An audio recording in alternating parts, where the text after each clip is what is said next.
Hey everybody, welcome to TIW Podcast. I'm Eric and today I watched Survivor Edge of Extinction episode 1.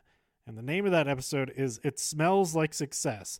I'm not sure, I can't remember who actually said that in the episode, but that's not important. This season is off to a decent start.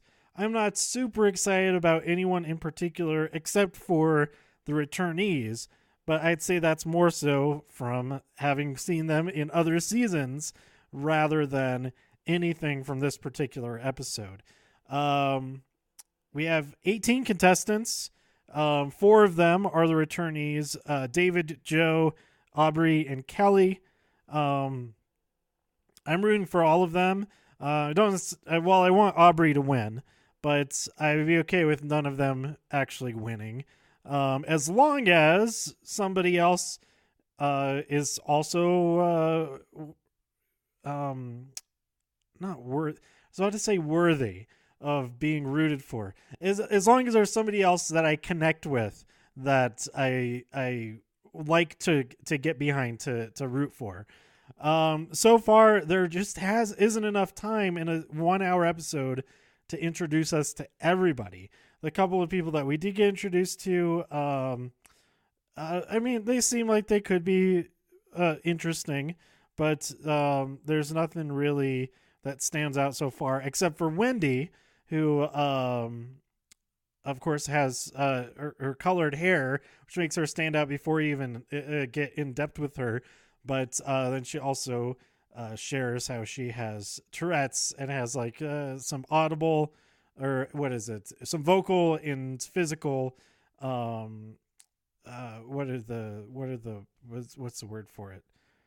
Anyway, that's pretty interesting. We haven't seen somebody dealing with that on the island before, and I really hope that it doesn't become something that's a problem for other people, that people target her for that.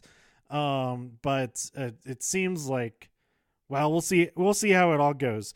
The challenge for this episode, well, we had this one guy who found a thing, an advantage. He had a menu of advantages, so he can use it either as individual immunity, steal the winning tribe's advantage or their reward, or I forget what the other thing is.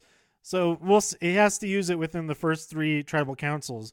But if I remember correctly, this guy, yeah, I don't remember if that guy is on the losing team or not. It was a united front on the losing team, which was the Manu tribe. Spoilers. Sorry, too late. We're going to talk about who got voted off and stuff. It was a pretty united front to get Reem out, who is I believe she's the oldest member of the Manu tribe. And she is getting on a lot of people's nerves. She's only 2 years older than David, but he wasn't doing stuff like moving people's laundry out onto the beach so that I could drive faster, which logically makes sense, but socially not a good call. I think it's proven that with her getting voted off, that wasn't the way to go. Although the votes were very close. I guess they were hedging their bets in case one of them had an idol already somehow. They split them between Reem and Wendy.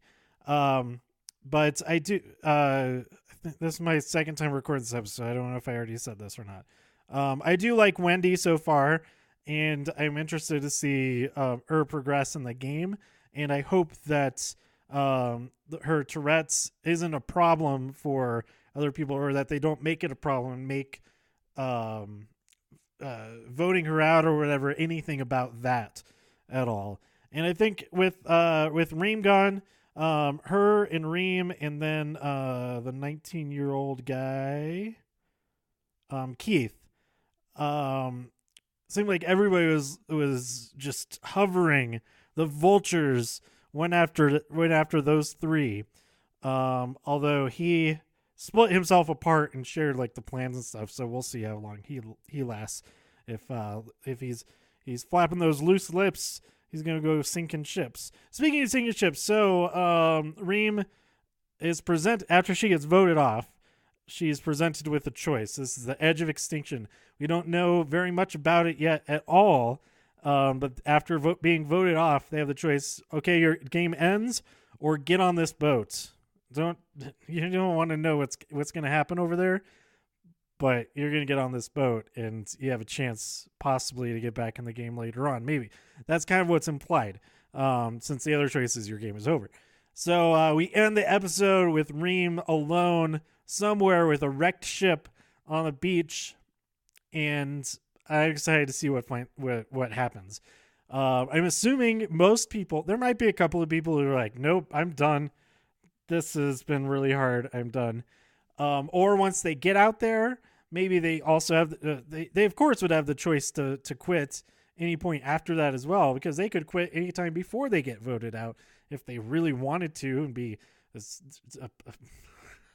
but okay, I'll just they could be a punk ass bitch about it, but excuse my language, I'm sorry, but yeah, I think it'll be interesting if everybody who's voted off chooses the boat, goes off to this other place, and we end up with a full other tribe, a lot like Pearl Islands, except that we're actually tracking them. We're seeing what's going on as the season progresses. This is just my theory of what's going to go down. From some of the interviews with Jeff so far, it sounds like they're really going to be put through the ringer over there. Probably like no food and maybe have to like fight each other to the death over there or something. But I'm looking forward to that. It's going to be like a show within the show, possibly. And then instead of just out of nowhere, we have these outcasts come back. It's like, oh, these guys are on the edge of extinction, and they're like actually about to die because they haven't eaten anything this entire time. But now they're gonna fight for the winner gets back into the game or something like that. I don't know. We'll find out more. But I hope that everybody chooses to go over there and that we get this whole other tribe doing this whole second game, and that could be really cool. So yeah, I thought it was pretty funny. Joe and Aubrey's team, they won the challenge, the immunity and reward challenge, and Jeff was like, "Oh, I almost forgot. Here's your flint and steel." And then Joe catches it, and you could tell he was like, we don't even need this. We already have fire. It's all good." But yeah, I'm looking forward to learning more about all of these contestants as we get deeper into the game. Like I said, the premiere is really hard to gauge people's personalities and stuff because it is 19, in this case, 18 people that trying to cover at least somewhat, and it's impossible to cover all 19 in just 1 hour, or all 18. I keep saying 19. All 18 in 1 hour. It is possible, but they would sacrifice probably like a cohesive storyline on each tribe or something like that. They want to focus more on the whole Reem situation, and then on Joe and Aubrey's side, it seems like the main focus was like they're looked to as the authority on everything. Well, same with Kelly and David, but they're looked to as the authority on everything, and they're like, they can't go on forever. They can't rely on us for everything and that kind of stuff. So anyway, I enjoyed it. It's not the best opening. It's not the best premiere that I can remember.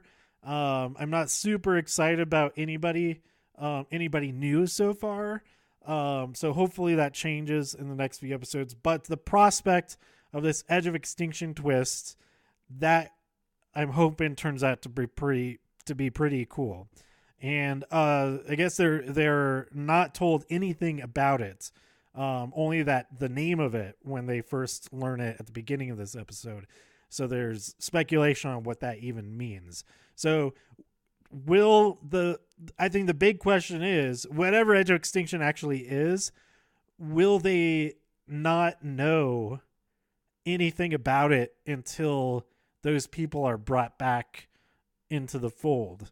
Like, will that be when they actually find out? So as each person is voted off, they learn what it is themselves, but everybody who's still in the game has no idea. Is it like this thing that's going to be looming over their heads? Like, oh my God, what is it? What's going to happen? What is this edge of extinction thing? Are they actually going to kill us or something? So that's it. Let me know what you thought about this episode of Survivor by tweeting me at TIW Podcast. Go to TIWpodcast.com for more reviews. If you enjoyed this episode or anything else on the site, please share some links with your friends. Subscribe on iTunes, Spotify, YouTube, or wherever you listen to podcasts. And I'll be back real soon with this week's episode of The Walking Dead, and maybe some more movies. And this weekend, I'm going to see Who's Live, which is the live version. It's one of those live shows, touring shows spun off from Whose Line Is It Anyway. This particular edition has Greg Proops, Dave Foley, I think it is. The one guy with the suit, I don't remember his name, and Jeff B. Davis. So I'm pretty excited for that. I'm going to 2 shows of that. So, of course, being Whose Line, it's going to be completely different both nights, I'm sure. It would be really weird if it was the same both nights. It would expose them for not actually improvising everything. Like, you guys just did the exact same thing you did last night. What's going on here? Well, it just turned out we got the same exact suggestions. It's so weird. So, anyway, that's it. Thanks for listening, and I'll be back soon with more TIW Podcast. Bye.